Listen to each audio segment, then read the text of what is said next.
Guys, good evening. So, ngayon, papakita natin to. This is a web app at pinangalanan natin siyang InExPro, short for Income Expense Projection. Kasi malapit na naman ang year and hindi pa natin na-project, hindi pa natin nakikita agad kung kumita ba monthly o yearly yung business natin, yung bawat mga negosyo na pinanghahawakan o minamanage. Okay? So, pag sinabi natin negosyo, so pwede po yan sa firm, pwedeng solo, pwedeng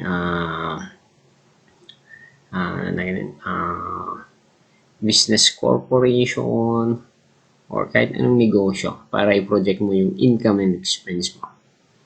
Okay? So, gamitin natin credential. Ilagay natin is admin. This is for our user. Okay, and then nakikita natin dito, ito yung pinaka main window natin. Okay, so as you can see, lipat natin ng konti yung recording natin. So meron tayong revenue, meron tayong expense and net income dito. Revenue is the total sales or total income of all the goods and services, sales and services, expense, bawat expenditure po. Nagagastos mula sa revenues, and if going to subtract revenue less expense, and po yung net income natin. Okay, and then nakikita natin dito sa baba, merong months po dyan. Okay, labeled by orange and green. Then meron din tayong year dito. Okay, makikita natin kapag nag-record tayo ng revenue and expenses, nakikita agad yung total net income and yung monthly niya, makikita natin yung difference po nila dito. Kung kumikita ba o hindi. Kung mas mataas ba ang revenue o mas mababa siya sa expense. Okay, so we can project agad-agad ano ba at ano yung pinaka-kailangan na gawin o bakit bumagsak yung bawat sales and services na meron. Okay, subukan natin mag-input ng revenues natin. Shall we say, okay, so, mag-enter po tayo ng data niya. So, new revenue.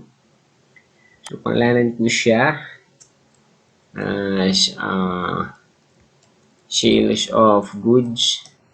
So, this day only. This day, i-enter natin. Okay, so, lagay natin. Ayan, hindi na lang. Okay, ito. Halimbawa, computer sales. Okay, sa araw na ito, nakapagbenta tayo ng 5 na tag 20,000. Lagyan natin 100,000.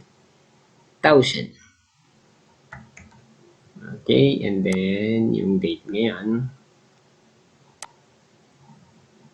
Click save. So, makikita natin dito, pasok na po siya. Save siya. Pwede natin i-edit. Kung nagkamali tayo, pwede natin i-remove. Okay? Yan, pwede po natin i-edit. Okay, another. Napagbenta rin tayo ngayon ng servicing. So, yung service natin, nag-service tayo ng computer service.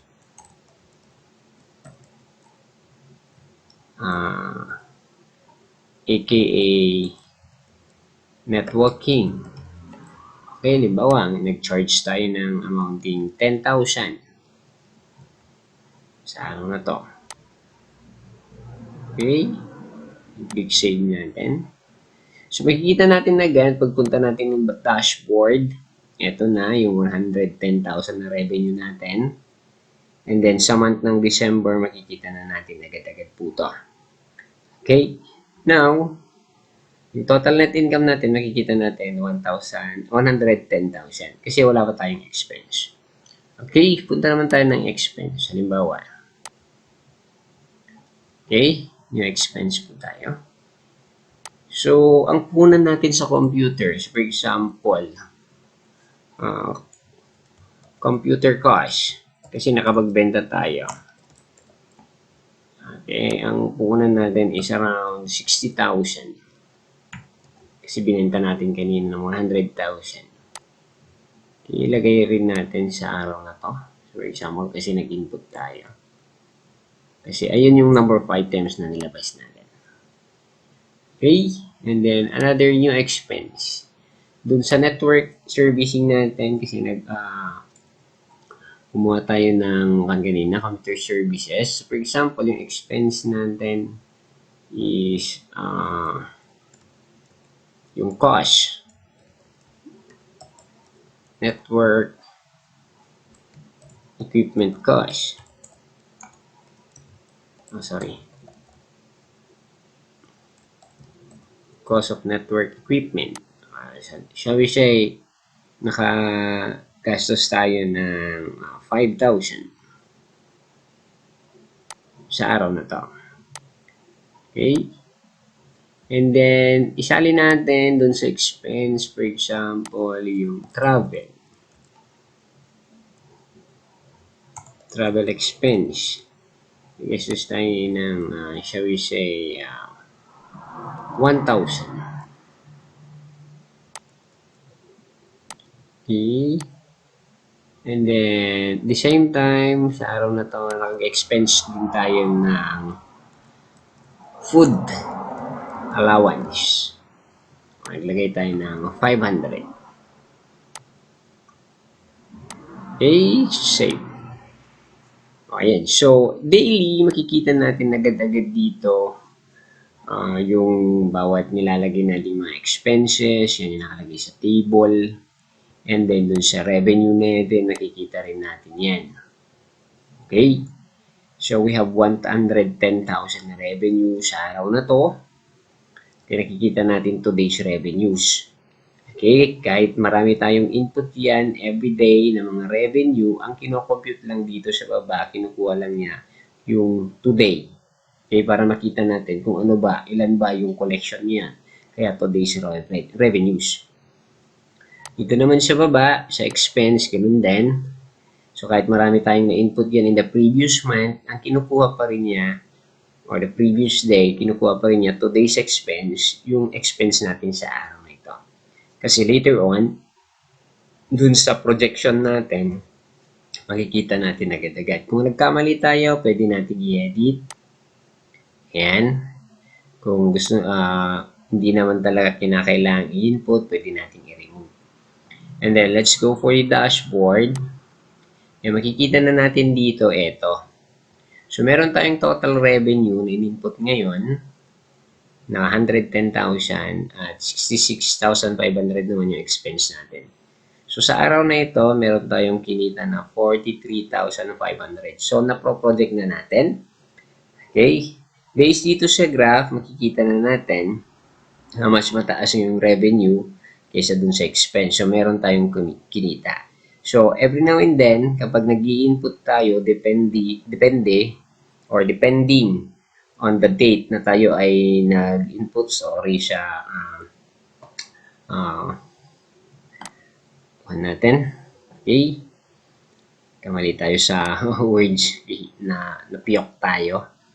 Okay? So, every month yan or every day na ini-input natin ng December na natitrace or natratrack siya, naproproject siya sa month of December. Ganon din kapag nag-input tayo sa mga previous month. Kung anong month siya, dun siya nakakamark or dun siya nailalagay dun sa graph niya. Okay, so nakikita natin yan. So, assuming nag-enter tayo last year, 2022, okay, makikita rin yung graph dito ng year 2022 or 2024, makikita rin niya yung graph. Depende sa date na tayo ay nag-input. Okay? And then dito, ang last kasi na in-input natin is the December. So, ganyan, na-pro-project natin. Kaya ang pangalan ng app natin is INEX Pro, short for Income and Expense Projection. So, madali natin na-track, nakikita kung yung business ba natin ay kumikita o hindi. Kasi sometimes nakikita natin via sa graph, sometimes mas mataas yung expense, sa previous months, mas mababa yung revenue. Or sometimes naman, masyadong magkadikit ang expense tsaka revenue. So, doon pa lang kung tayo ay sa merong mga negosyo at meron tayong mga tao, makikita na natin na saan ba tayo o banda nagkamali. Kaya ano ba kailangan na bigyan ng pansin? Okay? And then of course, sasabihin, pwede na rin i-conclude sabihin sa mga empleyado, so supposedly sa area na to, pwede nating doblehin pa yung pagtatrabaho kasi nakikita natin dito sa projection na medyo mas mataas ang expense kaysa revenue o kaya halos magkadikit, halos walang kinikita. So ayan, so nakakatulong ang INX Pro or Income Expense Projection para madaling i-track or i-trace kung kumikita ba yung business natin monthly, and at the same time makikita natin kung ano ba ang mas mataas na sales yearly compared to the previous or even the present. So ayan po yan. Okay, so that is the INX Pro. I hope sa mga interested, makatulong sa inyo para i-track nyo yung bawat expense and bawat revenues and net income, including the differences of expense and revenues monthly dun sa mga business nyo. So if you are interested, so just message us, Agape IT Solution here in Nueva Vizcaya, or you can just private message us. Thank you for watching.